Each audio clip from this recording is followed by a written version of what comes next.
Assalamualaikum warahmatullahi wabarakatuh. Selamat pagi Bapak Dr. Dedi Junaidi MAG. Perkenalkan nama saya Rizky Fadila Alfahreji dengan NIM 250100710 dari program studi bimbingan dan konseling. Pada kesempatan kali ini, saya akan mempresentasikan materi landasan pendidikan dengan judul Analisis Studi Kampus Manajemen Pendidikan. Presentasi ini membahas bagaimana landasan pendidikan tidak hanya dipahami sebagai teori, tapi juga diterapkan dalam menyelesaikan berbagai permasalahan yang sering terjadi di lingkungan sekolah. Adapun studi kasus yang akan saya bahas meliputi pengelolaan sekolah swasta baru, pendidikan karakter dan bimbingan konseling, serta kepemimpinan pendidikan. Saya berharap melalui presentasi ini kita dapat memahami pentingnya penerapan landasan pendidikan dalam meningkatkan kualitas penyelenggaraan pendidikan. Nah, di slide selanjutnya yaitu pendahuluan sebelum masuk ke pembahasan studi kasus. Nah, terlebih dahulu kita perlu memahami apa yang dimaksud dengan landasan pendidikan. Landasan pendidikan merupakan dasar atau pedoman yang menjadi acuan dalam menyelenggarakan pendidikan. Dengan adanya landasan pendidikan, setiap kebijakan maupun program yang diterapkan di sekolah memiliki arahan yang jelas dan sesuai dengan tujuan pendidikan nasional. Dalam kenyataannya, dunia pendidikan terus mengalami perkembangan dan menghadapi berbagai tantangan. Sekolah tidak hanya dituntut menghasilkan peserta didik yang memiliki prestasi akademik, tapi juga harus mampu membentuk karakter, mengembangkan keterampilan, serta menciptakan lingkungan belajar yang kondusif. Karena itu, sekolah memerlukan manajemen yang baik agar setiap permasalahan dapat diselesaikan secara efektif. Pada materi ini terdapat tiga fokus utama, yaitu pengelolaan lembaga pendidikan, pendidikan karakter yang didukung layanan bimbingan dan konseling, serta kepemimpinan kepala sekolah sebagai penggerak seluruh komponen sekolah. Nah, di slide selanjutnya ada mendirikan sekolah swasta baru.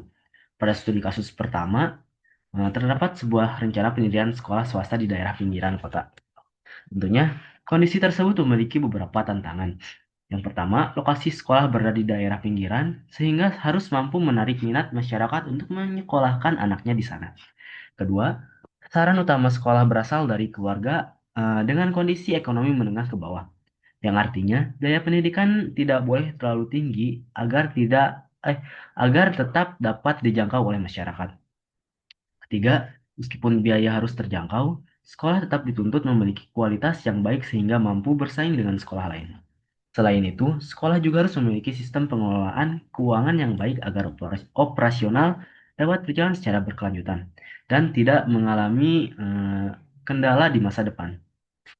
Melihat kondisi tersebut, dapat disimpulkan bahwa keberhasilan sekolah tidak hanya ditentukan oleh bangunan atau fasilitas, tetapi juga oleh perencanaan manajemen yang matang sejak awal pendiriannya. Baik, untuk slide selanjutnya ada strategi pengelolaan pendidikan.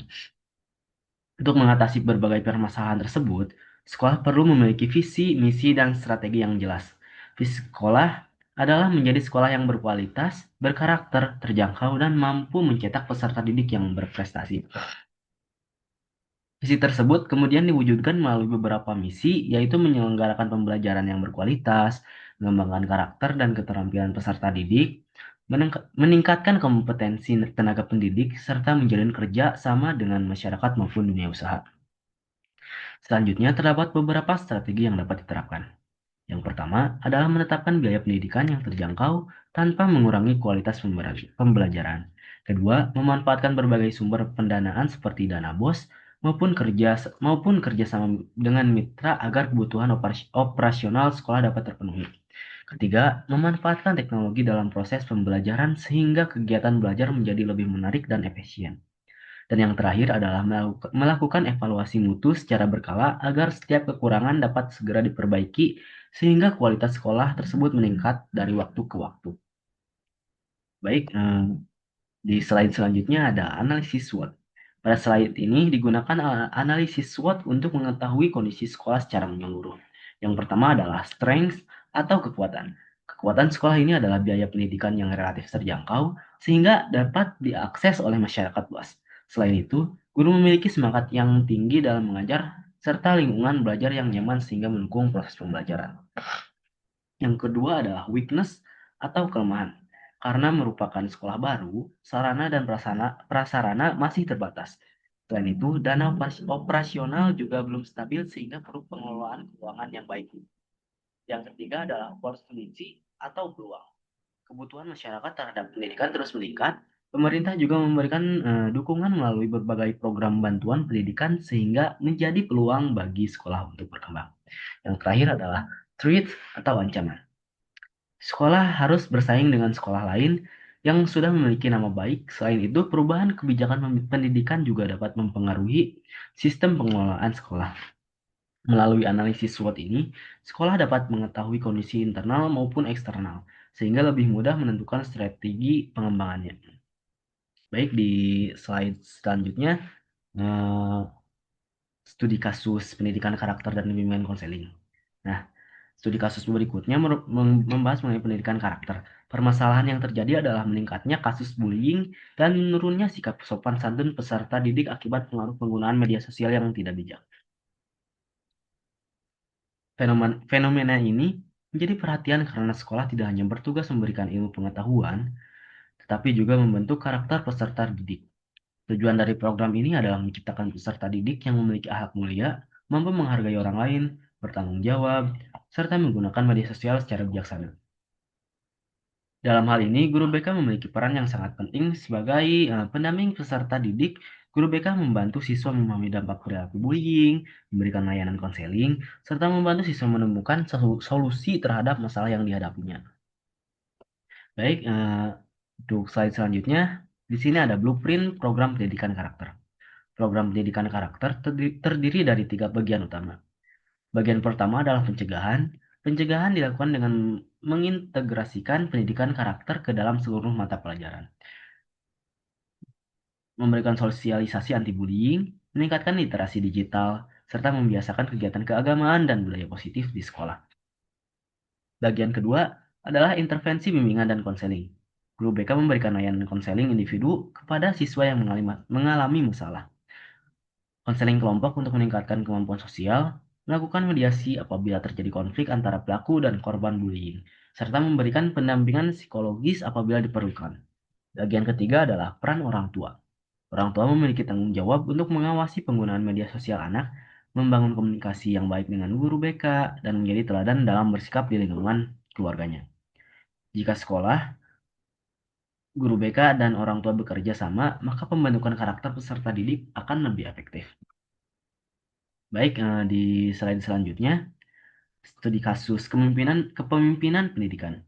Pada studi kasus terakhir, dibahas mengenai kepemimpinan pendidikan. Permasalahan yang terjadi adalah adanya perbedaan kemampuan antara guru senior dan guru junior. Guru senior memiliki pengalaman mengajar yang sangat baik, tetapi sebagian masih kurang terbiasa menggunakan teknologi pembelajaran. Sebaliknya, guru junior sudah menguasai teknologi digital, tetapi pengalaman mengajarnya masih terbilang terbatas.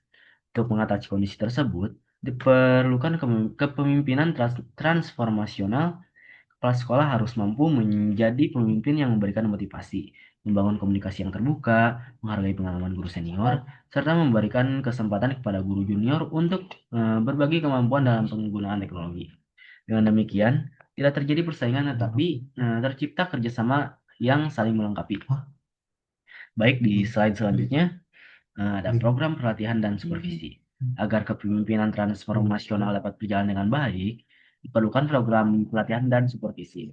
Pelatihan dapat dilakukan melalui workshop, penggunaan teknologi pembelajaran, pelatihan pembuatan media digital, pendampingan guru senior oleh guru junior, serta kegiatan lesson study untuk berbagi pengalaman mengajar. Selanjutnya, dilakukan supervisi secara berkala. Supervisi meliputi observasi pembelajaran di kelas, evaluasi terhadap proses pembelajaran, pemberian umpan balik yang membangun, serta pemberian penghargaan kepada guru yang menunjukkan peningkatan kompetensi. Program ini bertujuan agar seluruh guru terus berkembang dan mampu memberikan pembelajaran yang lebih berkualitas kepada peserta didik. Baik, di slide selanjutnya adalah kesimpulan.